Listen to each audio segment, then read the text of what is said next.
Hello. हमने रासायनिक बंध का इंट्रोडक्शन पढ़ लिया। हमने रासायनिक बंध में पढ़ा था कि ये दो टाइप के होते हैं, inter atomic and inter molecules. और इंटर एटॉमिक में हमने देखा था कि इनके 4 प्रकार थे और इनमें 3 प्रकार थे। तो आज हम इंटर एटॉमिक के प्रकाश के बारे में एक एक पढ़ेंगे। तो सबसे पहला था आयनिक। तो आज हम देखते हैं कि आयनिक बॉन्ड कैसे फॉर्म होता है, उसके क्या गुण होते हैं। तो आइए हम पढ़ते हैं आयनिक बॉन्ड।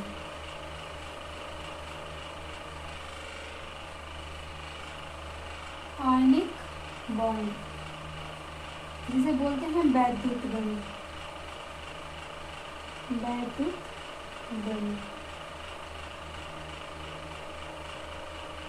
देखिए, आयनिक बंध पढ़ने के लिए सबसे पहले तो हमें तत्वों के बारे में पता होना चाहिए, तभी तो हम बनाएंगे तत्वों के आयन्स के बीच बंध। और तत्वों के बारे में हमने पढ़ लिया, तत्व अब हमें पता है। फिर दूसरी बात है कि हमें इलेक्ट्रॉनिक विन्यास आना चाहिए कि किसका इलेक्ट्रॉनिक विन्यास क्या होता है, क्योंकि जब तक इलेक्ट्रॉनिक विन्यास नहीं आएगा तब तक हम पता नहीं कर सकते कि उसकी बाहरी कक्षा में इलेक्ट्रॉन्स कितने हैं, वो कितना दे देगा और कितना लेगा। क्योंकि जब वैद्युत बंध होता है इसमें क्या होता है, इलेक्ट्रॉनों का आदान प्रदान। इलेक्ट्रॉनों का आदान प्रदान। इलेक्ट्रॉनों के आदान प्रदान से ही बनते हैं आयनिक बंध। तो जब तक हमें इलेक्ट्रॉनिक विन्यास नहीं आएगा तब तक हमें इलेक्ट्रॉनों का आदान प्रदान नहीं कर सकते, क्योंकि हमें बाहरी कक्षा में पता ही नहीं हुआ कि इलेक्ट्रॉन्स कितने हैं। तो देखिए, इलेक्ट्रॉनिक विन्यास हम करते हैं तो अफबाउ रूल्स के हिसाब से करते हैं। अफबाउ जो रूल्स दिए थे वो एनर्जी के बढ़ते हुए क्रम में था।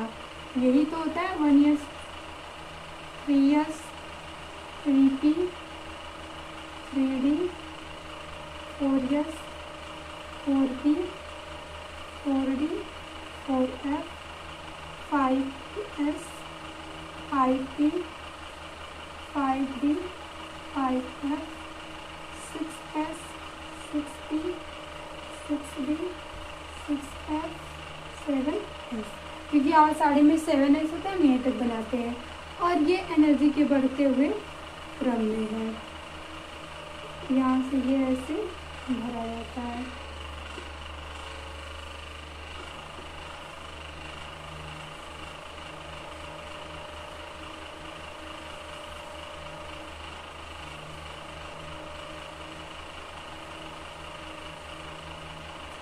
ये होता है अफबाउ रूल्स और एनर्जी के बढ़ते हुए क्रम पे। इसी के आधार पे हम क्या इलेक्ट्रॉनिक विन्यास करते हैं। हमें तत्वों के बारे में पता है, जैसे अगर हमें करना हो इलेक्ट्रॉनिक विन्यास, हमने सोडियम का ले लिया, सोडियम का 11 होता है। तो हम देखेंगे 1s2। ये पहली कक्षा पूरी हो गई, क्योंकि पहली कक्षा में हमने ये सब पढ़ चुका है कि 2 ही इलेक्ट्रॉन्स होते हैं। अब हम दूसरी कक्षा में देखेंगे 2s2 2p 6, क्योंकि अभी हमारे पास इलेक्ट्रॉन है। अब ये कक्षा भी कंप्लीट हो गई। अब हम तीसरी कक्षा में जाएंगे 1s1 करेंगे, क्योंकि यहाँ तक 10 हो गया और 3s1 हो गया ये। तो ये देखिए, ये तीसरे आवर्त का तत्व है, इस ब्लॉक का है, और यही इसकी बाहरी कक्षा है जिसमें इलेक्ट्रॉन्स कितने हैं, 1 है। अब ये हमें इलेक्ट्रॉन्स मिल गए। अब देख, ये जो वैद्युत बंध बनता है वो बनता है electro positive and electro negative के बीच।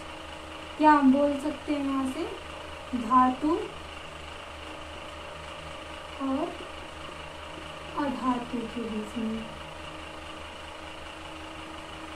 देखिए, धातु और अधातु, धातु की परिभाषा होती है कि ये इलेक्ट्रॉन त्याग कर धनायन बनाती है, और अधातु की परिभाषा होती है ये इलेक्ट्रॉन ग्रहण करके ऋणायन बनाती है। तो अब दोनों हमें मिल गए, इलेक्ट्रॉनों का आदान एक ने किया और एक ने प्रदान किया। तो अब हम वैद्युत बंध का निर्माण कर सकते हैं। तो ये एक सोडियम धातु है और इसके बाहरी कक्षा में इलेक्ट्रॉन्स आए हैं 1। अब बताइए, सभी तत्व हैं वो चाहते हैं कि हमारा ऑक्टेट कंप्लीट हो, तो क्या ये 7 इलेक्ट्रॉन और ले सकता है? अब हमें एक ही तो है इसके पास, हम 7 इलेक्ट्रॉन देंगे तो हमें बहुत एनर्जी देनी पड़ेगी, तो ये कहता है कि चलो हम लेंगे नहीं, एक दे ही देते हैं। तो ये अपना एक इलेक्ट्रॉन दे देता है और बना लेता है सोडियम, एक चार्ज आ जाता है। एक ही तो इसने दिया, तो एक दे देता है तो वो एक प्लस इस पे आ जाता है, और इसे हम बोलते हैं कैटायन। अब हम दूसरा एक देखते हैं, अधातु। ये तो धातु हो गई, जैसे क्लोरीन हमने लेते हैं, इसका परमाणु क्रमांक होता है 17। अब हम इसका भी इलेक्ट्रॉनिक विन्यास करेंगे, 2s 2p 3s2 3p 5 10 17। अब यहाँ पहली कक्षा कंप्लीट, दूसरी भी कंप्लीट, अब तीसरी में हम आ रहे हैं। तो तीसरी में 2 5 7 इलेक्ट्रॉन है इसके पास, और इसे 8 पूरा करने के लिए कितने चाहिए? 1। तो अब ये चाहता है कि ये क्या करेगा, इसके पास जैसे ये कोई इलेक्ट्रॉन आएगा तो वो एक ले लेता है आसानी से, क्योंकि इसे एक ही चाहिए। हम कुछ एनर्जी देंगे और इसके अंदर इलेक्ट्रॉन्स दे देंगे। तो यहाँ से बनता है सोडियम ऋणायन, क्योंकि जब भी कोई लेता है तो वो हमेशा ऋणी होता है, इसीलिए जो क्लोरीन होता है इस पर एक चार्ज, एक माइनस चार्ज आता है, और इसे हम बोलते हैं एनायन। एनायन, ये ऋण आयन हिंदी में ऋण आयन, और ये धन आयन, हिंदी में इसे हम धनायन बोलते हैं और इसे ऋणायन बोलते हैं। ये बन गए आयन्स। देखिए हम यहाँ पे ये भी लिख सकते हैं कि कैटायन प्लस एनायन, यही मिलके वैद्युत बंध का निर्माण करते हैं। धातु अधातु के बीच, इलेक्ट्रोपॉजिटिव या इलेक्ट्रोनेगेटिव के बीच, या कैटायन या एनायन के बीच, इनके बीच जो होता है बंध बनता है। अब देखिए कैटायन कैसे बनता है। जैसे हमने सोडियम को लिया तो एक इलेक्ट्रॉन ऐसे ही नहीं निकल जाएगा, इसके लिए हमने पढ़ा था एक आयोनाइजेशन टर्म। आयोनाइजेशन का मतलब होता है कि एक इलेक्ट्रॉन को निकालने के लिए हमें जितनी ऊर्जा की ज़रूरत होती है उसे हम बोलते हैं आयोनाइजेशन एनर्जी। तो यहाँ पे वर्क करता है ionization energy. Ionization energy Hindi में बोलते हैं आयनन ऊर्जा।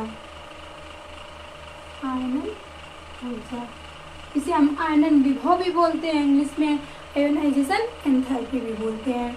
तो कैटायन बना कैसे? जब हम उसे आयनन ऊर्जा दिए तो वो जो सोडियम धातु था वो एक कैटायन बन गया। और जब एनायन का फॉर्मेशन कैसे होता है? एनायन, ये है ऋण आयन। तो देखिए यहाँ पे हमने पढ़ा था कौन सी, यहाँ से हमें निकालनी पड़ेगी, इलेक्ट्रॉन्स को निकालना होगा। तो यहाँ से हम इलेक्ट्रॉन्स को निकालेंगे, तो यहाँ से हमने इलेक्ट्रॉन्स को निकाला तो वो आयोनाइजेशन एनर्जी हो गई। अब यहाँ हम इलेक्ट्रॉन्स देंगे तो वो उसे हमने पढ़ा था एक एफिनिटी।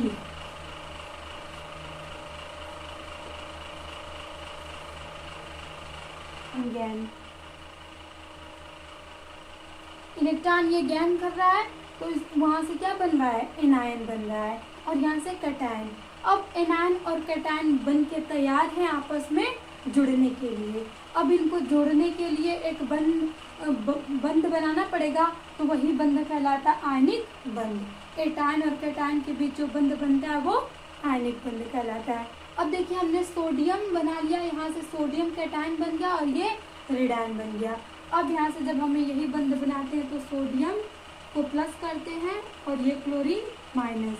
और जब ये दोनों रिएक्शन करते हैं तो बना लेते हैं हमने Cl, क्योंकि ये दोनों आवेश क्या होते हैं? प्लस माइनस रिजेक्ट हो जाते हैं, और एक यौगिक बनता है, और यौगिक हमेशा उदासीन होते हैं, उस पर कोई चार्ज नहीं पाया जाता है। ये देखिए हमने आयंस लिया था, तो ये आयंस है तो इनके पे चार्ज है, लेकिन ये एक यौगिक बना है, कंपाउंड बना है, कंपाउंड, और ये कंपाउंड हमेशा न्यूट्रल होता है, उदासीन होता है। तो वैसे बनते हैं आयनिक बंध। और हम एग्जांपल्स ले लें, जैसे मैग्नीशियम Cl2, ये भी तो मैग्नीशियम का क्लोराइड। तो मैग्नीशियम एक धातु है और क्लोरीन एक अधातु है।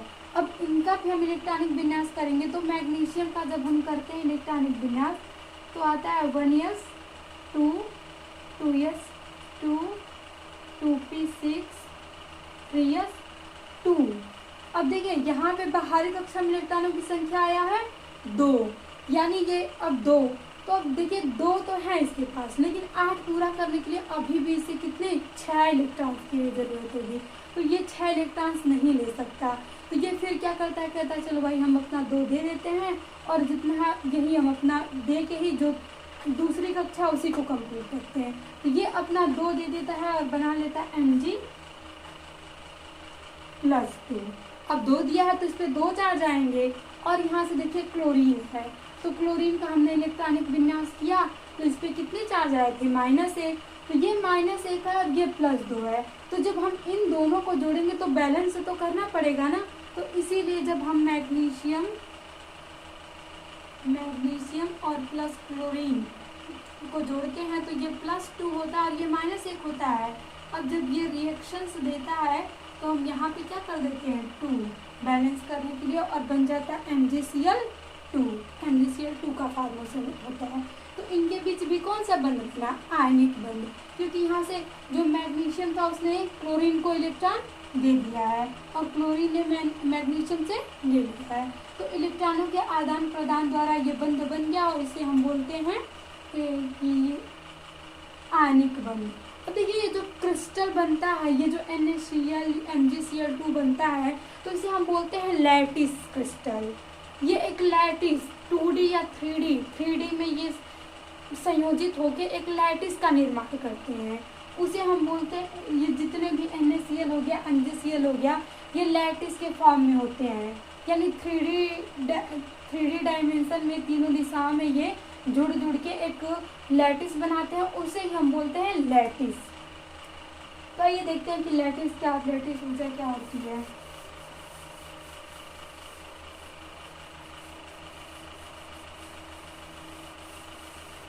लैटिस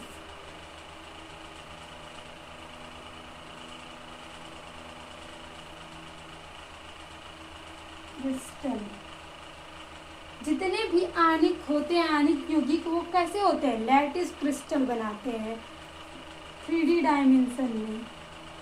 3D डायमेंशन स्ट्रक्चर होता है इनका। और ये मतलब आप जब हम 12th में देखते हैं तो एक सॉलिड स्टेट चैप्टर आता है और उसमें ये पूरा 3D डायमेंशन कैसे कैसे बनता है, पूरा उसमें बहुत सारे FCC BCC कैसे कैसे एटम से जुड़ के बनाते हैं, तो वो उसके प्रकार पढ़ते हैं। यहाँ पे हम बस देखिए कि लैटिस क्रिस्टल है वो कैसे बनता है। तो लैटिस क्रिस्टल को बनाने के लिए हमें लैटिस ऊर्जा की ज़रूरत होती है, लैटिस एनर्जी।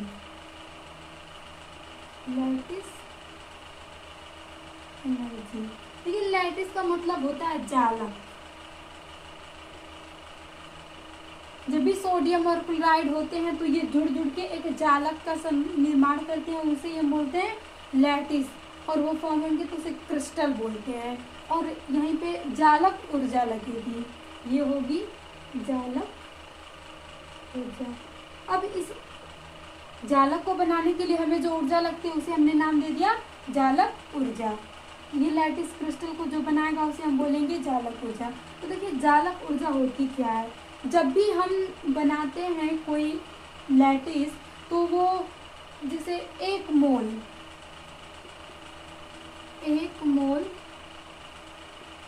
सॉलिड फॉर्मेशन में 1 मोल सॉलिड फॉर्मेशन में बनने में जो ऊर्जा रिलीज होती है इसे वही कहलाती है लैटिस एनर्जी, जो ऊर्जा मुक्त होती है। ये 1 मोल सॉलिड के फॉर्मेशन में फॉर गैसियस स्टेट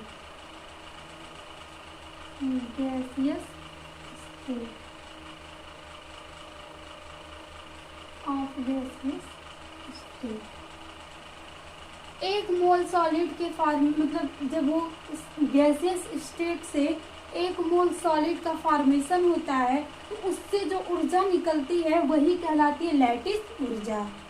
ये लैटिस ऊर्जा की डिफिनेशन होगी। ये लैटिस कई प्रकार के लैटिस जालक बनते हैं और कई प्रकार के, तो इन्हें हम सॉलिड स्टेट जब पढ़ेंगे उसके अंतर्गत देखते हैं।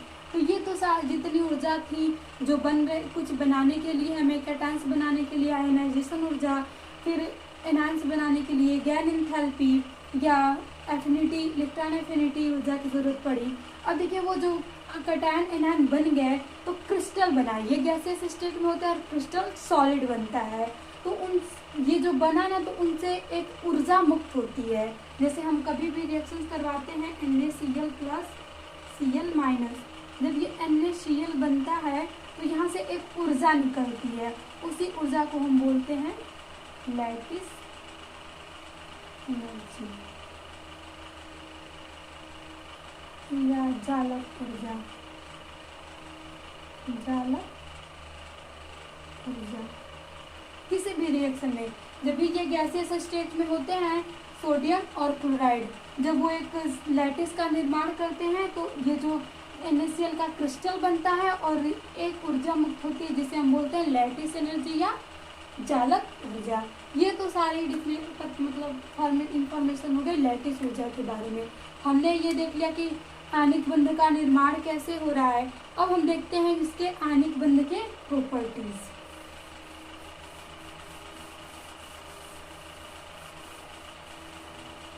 इसे हम आयनिक बंध भी बोलते हैं, आयनिक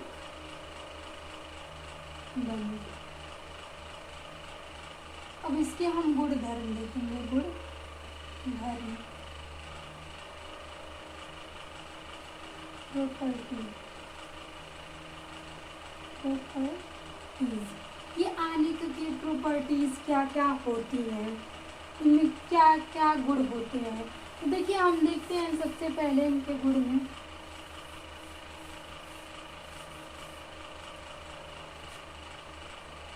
चालक। देखिए जो आयनिक सॉलिड होते हैं वो सॉलिड स्टेट में तो चालक नहीं होते हैं, लेकिन जब वो आयनिक होते हैं तब वो चालक होते हैं। जैसे सॉलिड चालक में हम देखें आयनिक सॉलिड, आयनिक सॉलिड ये इंसुलेटर होते हैं। अचालक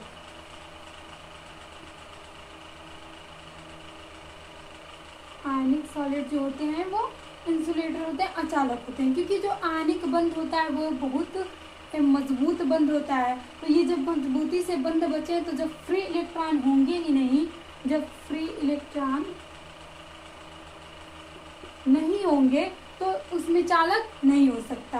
क्योंकि चालन के लिए हमें मुक्त इलेक्ट्रॉन चाहिए, तो जब मुक्त इलेक्ट्रॉन ही नहीं है तो उसमें चालन नहीं होगा। लेकिन इनको जब हम ये जब आयन मतलब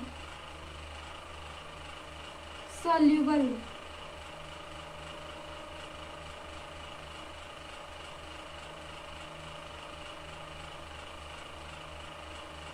जलीय अवस्था,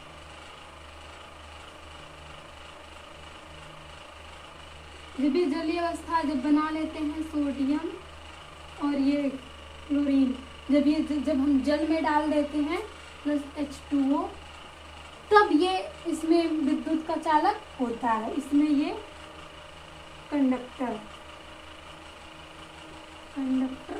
होता है। लेकिन जब इसका आयनिक हम सॉलिड लेते हैं तो ये इंसुलेटर होता है और वैसे ये कंडक्टर होता है। देखिए हम इसमें देखें melting point and boiling point.